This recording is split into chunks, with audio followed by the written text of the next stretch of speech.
19 जुलाई 2026 को मध्य प्रदेश के मुख्यमंत्री डॉक्टर मोहन यादव ने मुख्यमंत्री निवास से वीडियो कॉन्फ्रेंसिंग के माध्यम से झाबुआ में आयोजित बलराम कृषि महोत्सव 2026 में शामिल होकर किसानों से संवाद किया। उन्होंने कहा कि प्रदेश सरकार कृषक कल्याण वर्ष के अंतर्गत किसानों की आय बढ़ाने, कृषि को लाभकारी बनाने तथा आधुनिक, वैज्ञानिक और प्राकृतिक खेती को बढ़ावा देने के लिए निरंतर कार्य कर रही है। मुख्यमंत्री ने मौसम विभाग द्वारा सामान्य से कम वर्षा की संभावना के मद्देनजर प्रशासन को किसानों की हर संभव सहायता के निर्देश दिए। उन्होंने बताया कि किसानों को 3 लाख रुपए तक का ब्याज मुक्त कृषि ऋण, मात्र 5 रुपए में बिजली कनेक्शन तथा 40 लाख रुपए तक की डेयरी परियोजनाओं पर 33% अनुदान उपलब्ध कराया जा रहा है। मुख्यमंत्री ने बताया कि झाबुआ में राष्ट्रीय प्राकृतिक खेती मिशन के तहत 50 कृषि सखियों का चयन किया गया है और 3125 एकड़ क्षेत्र में प्राकृतिक खेती की जा रही है। एक जिला एक उत्पाद योजना के माध्यम से कड़कनाथ को राष्ट्रीय एवं अंतर्राष्ट्रीय पहचान दिलाई जा रही है। साथ ही उन्होंने किसानों से जल संरक्षण, प्राकृतिक खेती और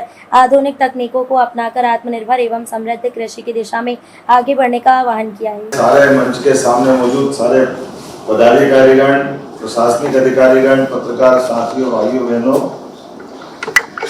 पंजा मामा के पुरस्कार से सिंचित और वीर झब्बू भील के अपने जीवन के संघर्ष से सिंचित झाबुआ में बलराम कृषि महोत्सव का आयोजन ये हमारी जनजाति क्षेत्र की जुड़ी हुई संस्कृति का उत्कृष्ट क्षेत्र है। जितनी समृद्ध यहाँ की संस्कृति है, उतनी समृद्ध कृषि परंपरा भी। मुझे इस बात की प्रसन्नता है, बड़ी संख्या में किसान भाई बहन यहाँ मौजूद है और हमारे लिए ये झाबुआ सदैव मेरे लिए कॉलेज के समय से विक्रम विश्वविद्यालय का ये हिस्सा रहा है। तो मैं अपने लिए झाबुआ को एकदम अपने मन के दिल के करीब मानता हूँ। अभी थोड़ा सा विलंब भी हुआ है, लेकिन कोई बात नहीं।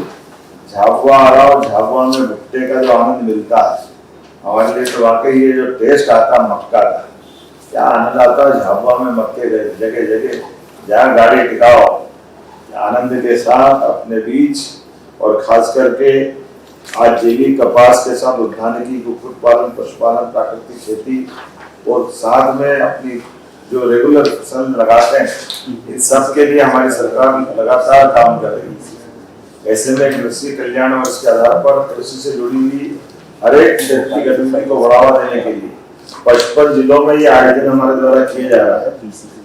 आज मैं अभी आपके बीच जगदीशपुर से आ रहा हूँ और जगदीशपुर के अंदर हमने लगभग 10,54,000 से ज्यादा किसान भाई बहनों के खाते में फसल बीमा का 1,460 करोड़ रुपए की राशि का अंतरण किया है। ये 2025 के समय फसल का जो नुकसान हुआ था, ये उनका पैसा था। और वैसे तो झाबुआ और कड़कनाथ एक दूसरे के पर्याय। कड़कनाथ बोलते क्या चेहरा खिल जाता किसी का, ये अलग दुनिया में पहुंच जाते हैं। आज के समय में किसान की अपनी फसल के साथ साथ पशुपालन में, मुर्गी पालन में, सभी क्षेत्रों में आय बढ़ाने के लिए हमारी सरकार लगातार काम कर रही है। कड़कनाथ को ODOP में के माध्यम से राष्ट्रीय और अंतर्राष्ट्रीय ब्रांड बनाने की दिशा में भी काम कर रहे हैं और कड़कनाथ के पालन के लिए 2025 में 1,000 से अधिक हितग्राहियों का हमने चयन किया है। डेयरी, दूध डेयरी, गौ संवर्धन की योजना, बकरी पालन योजना, जनजाति क्षेत्र में सभी प्रकार से काम करने के लिए लगातार आगे बढ़ रहे हैं। 760 से ज्यादा तालाब और जलाशयों के 3,000 से अधिक हेक्टेयर में मछली पालन का काम भी हमारे झाबुआ में करने का निर्णय किया है। कपास के लिए तो कपास उत्पादक किसान भी बैठे हैं बड़ी संख्या में और धार में अभी तक का पूरे देश का सबसे बड़ा किसान कपास मित्र पार्क, खासकर PM मित्र पार्क बना है जब यशस्वी प्रधानमंत्री अपने जन्म दिवस के अवसर पर पहुंचे हैं। वो जिले में नकदी फसल कपास का रकबा भी बढ़ रहा है। अब ये 23,230 हेक्टेयर तक बढ़ गया है, जो पिछले साल की तुलना में 16% ज्यादा। जोरदार ताली बजा के अभिनंदनों को बढ़ते कपास के क्षेत्र के लिए। कपास पुरानी पहचान है। अब PM मित्र पार्क से खेत से कारखाने तक और कारखाने से विदेश और देश के अंदर बनने के कपड़े यहाँ से निकलेंगे, वो आनंद ही अलग होगा, जिसमें रोजगार भी मिलेगा और किसानों को प्रोत्साहन भी मिलेगा। पेटला और टमाटर उत्पादन प्रसंस्करण के कई क्षेत्रों में हमारे लिए यहाँ फूड इंडस्ट्रियों के लिए भी हम लगातार आगे बढ़ रहे हैं। मुझे बताया गया कि 1,68,720 मीट्रिक टन कपास टमाटर का उत्पादन यहाँ हुआ है। इसलिए में टमाटर की प्रोसेसिंग यूनिट, सॉस और केचप वगैरह बनाने के लिए भी, और इसी के साथ साथ सोलर ड्रायर यूनिट के माध्यम से भी टमाटर को सुखाकर मूल्य संवर्धन किया जा रहा है। झाबुआ का टमाटर आज राजस्थान, गुजरात, महाराष्ट्र, पंजाब, हरियाणा, दिल्ली कई क्षेत्रों में जा रहा है। 19,000 से अधिक हेक्टेयर में फल, सब्जियां, मसाले, पुष्प, औषधि फसलों का उत्पादन भी किया जा रहा है। लेकिन सच में बहुत जल्दी अब झाबुआ में नर्मदा, झाबुआ, पेटलावद, थादला माइक्रो सिंचाई परियोजना पूरी होने वाली है। इस योजना के पूरी होते ही 32,000 हेक्टेयर क्षेत्र में सिंचित रकबा मिलेगा और 50,000 से ज्यादा किसानों को लाभ मिलेगा। हमारे पास 500 हेक्टेयर रेस्ड बेड पद्धति से सोयाबीन की खेती प्रारंभ हुई, जिसके माध्यम से 10 से 15% अधिक उत्पादन हो रहा है। थोड़ा मौसम का चुनौतीपूर्ण वातावरण है, ऐसे में मैं प्रशासन से कहूंगा कि वो अपनी तैयारी रखे। हमारे किसान भाई बहनों के लिए सरकार कोई कसर बाकी नहीं देगी, प्रत्येक क्षेत्र में लेके चले। अब तो हमने अपने किसानों का लोन भी 6-6 महीने में पलटाने के बजाय 1 साल में एक बार उनको पूरे लोन की सौगात देना है। मान लो जून में है तो अगले साल जून में पैसा जमा करना है और 3 लाख रुपए तक लोन लेने पर 1 रुपया ब्याज नहीं देना। खासकर किसानों के लिए धान उत्पादक से लेकर कई क्षेत्रों में हम लगातार और भी बहुत सारी बातें कर रहे हैं।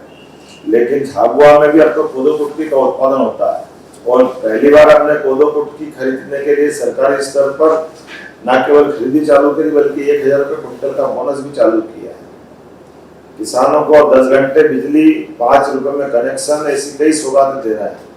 और 25 दुधारू पशु से अगर आप डेयरी चालू करते हैं और 40 लाख रुपए की अगर स्कीम है तो उसमें 33% तक सब्सिडी देने वाले हैं। ये अपने लिए बड़ी बात है। मैं आज के इस अवसर पर एक बार फिर आज बहुत सारे प्रकार के किसान भाई बहनों को यहाँ पुरस्कार मिले होंगे। प्राकृतिक खेती, जैविक खेती को बढ़ावा, जल संरक्षण और खेत को पानी देने वाले, ऐसे कई प्रकार के प्रयोग के बारे में बातचीत हुई होगी। फसल के विविधीकरण भी और सब प्रकार के उन्नत किसानों का सम्मान भी हुआ होगा। आज हमने हमारी सरकार के माध्यम से जब एक देश, एक विधान, एक प्रधान, तो अलग अलग कानून क्यों होना चाहिए, लेकिन हम आदिवासी भाई बहनों को हमने इससे मुक्ति दी। लेकिन हिंदू, मुसलमान, सिख, ईसाई, पारसी, इन सब के लिए एक समान कानून का नियम लागू करने के आज हमने निर्णय किया कि विधानसभा के माध्यम से पेश करेंगे। 71 अलग अलग प्रकार के हॉस्पिटलों का उन्नयन के प्रस्ताव आज पारित हुए। इंजीनियरिंग कॉलेज, मेडिकल कॉलेज, हर प्रकार की शिक्षा के लिए भी सरकार चिंतित है और उस पर काम कर रही है। आज जब मैं 6 बिस्तर, 30 बिस्तर के हॉस्पिटल की बात कर रहा हूँ तो पेटलावद के हॉस्पिटल वालों को बधाई देना चाहूँगा। बामनिया प्राथमिक स्वास्थ्य केंद्र बामनिया के कौन लोग मौजूद हैं क्या? इसका ये हॉस्पिटल का उन्नयन हुआ है और लाडली बहनाएं बैठी है। किस किस को पैसे मिलते हैं लाडली बहना की? जरा हाथ खड़े करके बताओ। किसान सम्मान निधि, देखो आपको रक्षाबंधन आने वाला, फिर आपकी राशि तैयार करना, जोरदार ताली बजाओ, ये हमारी सरकार है। और सांदीपनी विद्यालय भी एक से बढ़कर एक बन रहा है। थांदला के मेघनगर में, पेटलावद में, थांदला में, झाबुआ में से राणापुर, पेटलावद से रजला और थांदला से खवासा और झाबुआ में भी। लेकिन अभी 1-2 और चाहिए तो बता देना, यहाँ कलेक्टर बैठे हैं, अपने बीच में से इसकी जानकारी देना। अगर सांदीपनी विद्यालय और खोलना है तो और खोल देंगे, क्योंकि हमारे बच्चों को पढ़ने लिखना आगे बढ़ने के लिए हमारी सरकार काम कर रही है। ऐसे में इस प्रकार के विद्यालय जो भविष्य में हमारी पीढ़ी को आगे बढ़ाने का मौका देते हैं। मेरी अपनी ओर से एक बार फिर पूरे आयोजन की सभी को भाई बहनों को बधाई, बहुत बहुत धन्यवाद। भारत माता की जय।